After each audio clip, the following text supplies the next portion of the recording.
Have you ever felt lazy, been called lazy, or decided to find comfort in your laziness? Do you feel as if you simply can't move forward, as if there is something that is holding you back? It's easy to believe that you're too lazy to improve your life, but I'm here to tell you that you are not lazy, you're stuck. The word lazy is tossed around far too often, when in fact there is usually a deeper issue at play. Laziness is simply an unwillingness to put in effort.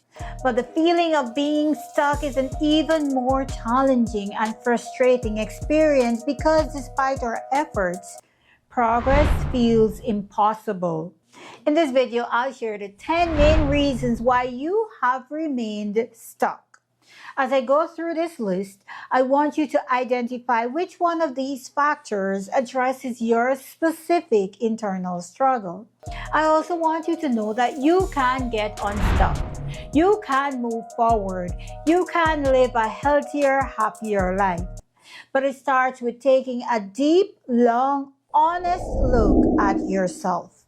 Analysis paralysis. Who here is an obsessive overthinker that has to explore every conceivable option before making a decision?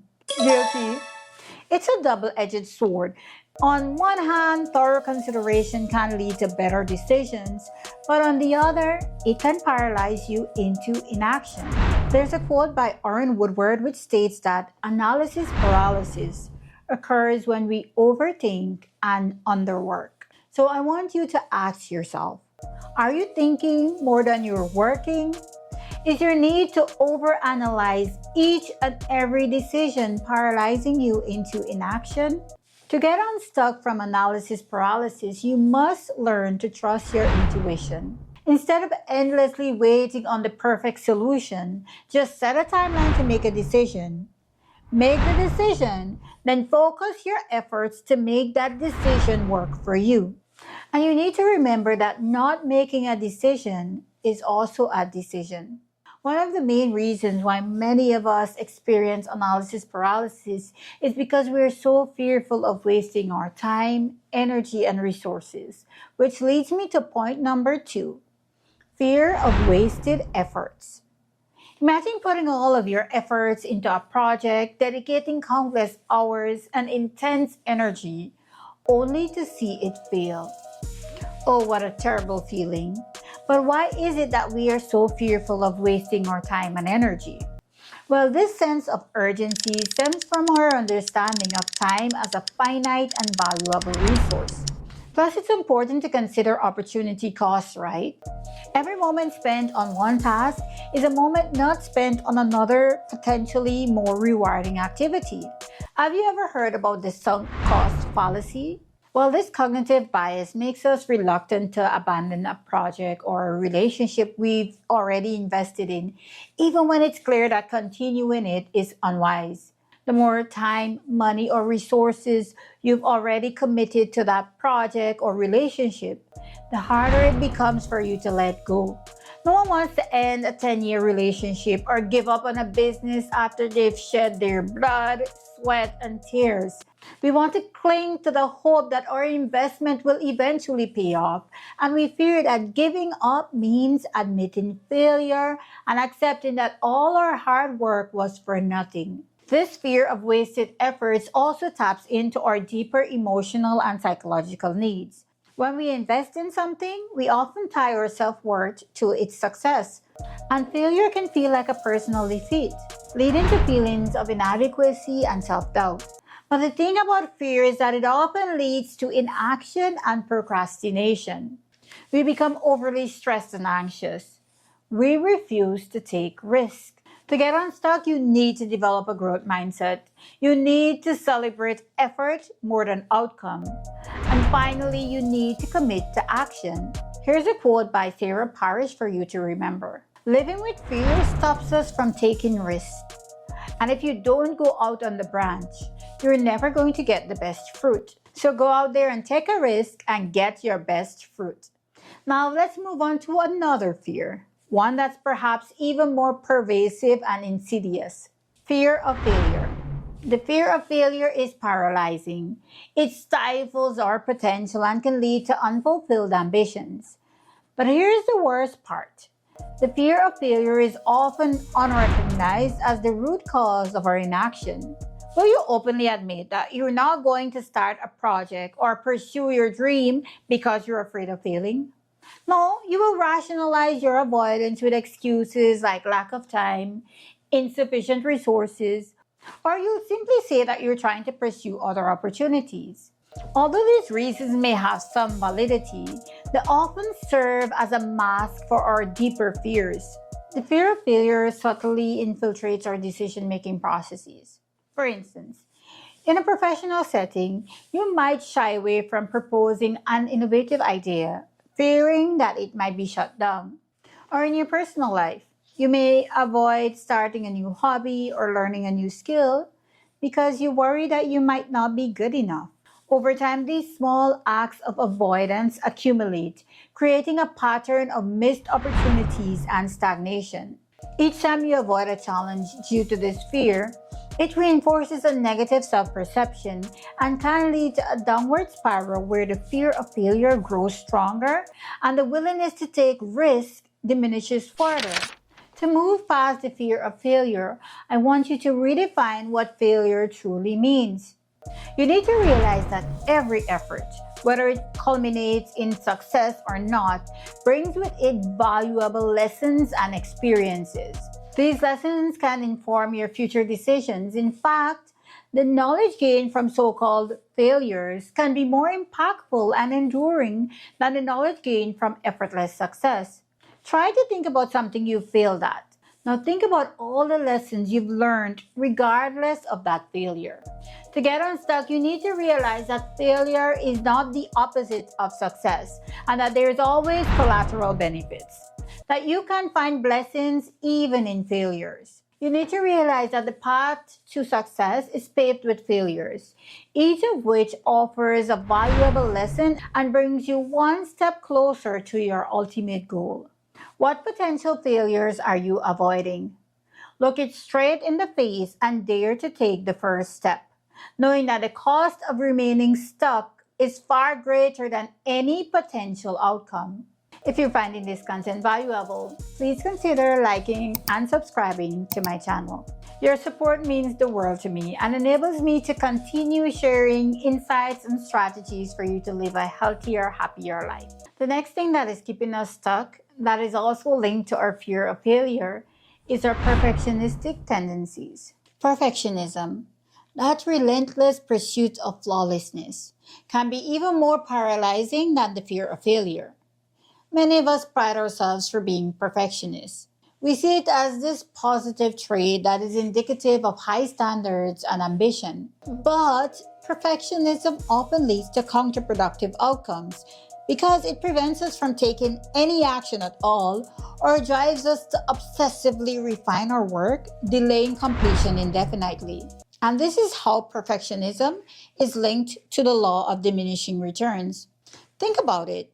If you're refining one document for the fourth time, the amount of changes you'll make, if any, will likely not be worth the extra time and resources you've invested. Plus, it prevents you from moving on to new tasks and responsibilities that could be more productive and rewarding. Here's a quote from my fellow perfectionist. Perfectionism is self-abuse of the highest order. Ann Wilson Skiff. Guys, let's stop abusing ourselves. Let's stop being so rigid and anxious. Let's work on letting go of our fear of criticism and rejection. And let's develop a mindset that values progress over perfection. Lack of resources, real or perceived. Although the lack of tangible resources such as money, time, and skills are major hurdles that keep us stuck, the perceived lack of resources may be even more debilitating. This is when you might actually have what you need, but you still don't realize it, or you believe that it is not enough. The concept of self-efficiency or belief in your ability to succeed is crucial here. Individuals with high self-efficiency are more likely to view challenges as surmountable and take action despite limited resources. Conversely, if you focus on what you lack, you might not even try. Comparing yourselves to others can further worsen this perception. For instance, Comparing yourselves to your family, friends, and even strangers on social media can make you feel as if you're falling short, that you have less resources or luck than they have. To get unstuck, you need to believe that you can. You need to think outside the box. You need to be more innovative and creative. You need to invest in yourself, realizing that improvements in your skills will often compensate for the lack of other resources. You need to stop being afraid to ask for help. Procrastination. Who here is a chronic procrastinator that puts off each and every task until the very last minute? Well, there are various theories and explanations for why we procrastinate. Do you procrastinate because you lack impulse control, self-discipline, or time management skills? Or is it because you're afraid of failure? Do you procrastinate simply because you hate discomfort, so you just remain comfortable until you don't have a choice? Or is it that you're just so indecisive? How can you even move forward if you haven't even made up your mind yet? Is procrastination a way for you to protect your self-esteem by attributing failure to your lack of effort rather than inability? Are you one of those persons who always says, "Oh, I only studied last night for that test," and you're using this defense either to buffer against failure or to enhance your success? So if you fail that test, you can tell yourself and others that it wasn't a fair assessment of your abilities because you didn't give it your all. This helps maintain a positive self-image, and if you do succeed despite procrastinating, it suggests that you're exceptionally capable. Getting unstuck requires identifying exactly why you procrastinate in the first place. Then, instead of thinking of all the things you need to get done, consider focusing on the next step only. Your motivation to continue will often follow that first step. Having too many goals. Here's the thing about having too many goals. It can be just as paralyzing as having no goals at all. You will spread yourself too thin and feel overwhelmed and frustrated because the results are simply not worth your efforts. Plus, you'll likely end up putting the most challenging goal on the back burner, even if it's the most important one. The key to get unstuck is to focus on what truly matters. Start by identifying your most important and meaningful objectives, those that align with your values and long-term vision. Poor time management. Let's be honest. Who hasn't felt the crunch of a looming deadline or the stress of a packed schedule? Poor time management can make even the simplest of tasks feel like an insurmountable mountain. It leads to a constant state of trying to play catch up.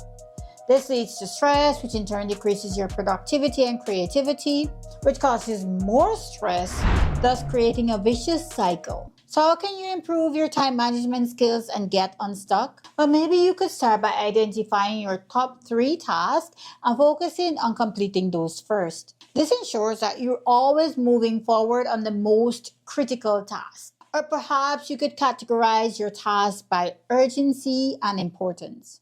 Maybe you need to have distraction-free zones or a digital detox. Or perhaps you need to learn to say no to tasks that don't align to your goals and priorities so that you actually have time and energy for the tasks that truly matter to you. Lack of self-discipline. Did you know that self-discipline is a better predictor of success than IQ? Self-discipline is the ability to push yourself to take action regardless of how you feel in the moment.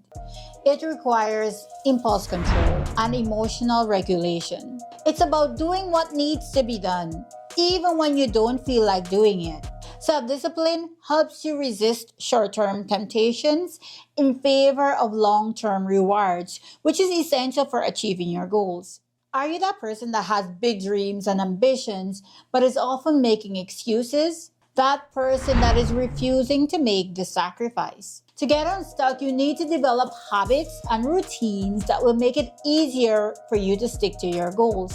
Remember, habits are more important than motivation, and you need to surround yourself with people who share similar goals. And finally, lack of motivation or commitment. There's this quote by Tony Robbins which says, "People are not lazy. They simply have impotent goals. That is, goals that don't inspire them." Motivation is a driving force. It gives us the energy, focus, and persistence that we need to achieve our goals. I want you to view motivation as a skill that can be cultivated and nurtured. One of the most effective ways to reignite motivation is through the power of habits and routines. Remember, the hardest part is often simply getting started. It's that initial push, the first step into the unknown that can feel the most daunting. I really love this quote by Emily Marutian, which states, "You're not stuck. You're just committed to certain patterns and behavior because they've helped you in the past. Now, these behaviors have become more harmful than helpful. The reason why you can't move forward is because you keep applying an old formula to a new level in your life. Change the formula to get a different result." The feeling of being stuck is often misconstrued as laziness, when in reality, it's a complex web of internal struggles and external barriers. The fear of failure, perfectionism, lack of motivation or commitment, procrastination, having too many goals, poor time management, and all these other factors can contribute to this sense of being immobilized. However, recognizing these factors is the first step towards breaking free from the shackles of stagnation. By addressing our internal struggles and actively working to overcome them, we can pave the way for progress and fulfillment. Remember, you have the power to get unstuck, to move forward, to achieve your goals. It starts with a willingness to confront your challenges head on and to take the necessary steps towards positive change. So dare to challenge your fears, embrace imperfection, cultivate motivation, manage time effectively, and trust in your ability to succeed. The journey may be daunting, but the rewards of breaking free from the confines of stagnation are immeasurable. But there are some occasions when your goals may actually be affecting your health. To ensure that your goals aren't sabotaging your health and success, you'd want to check out this video next.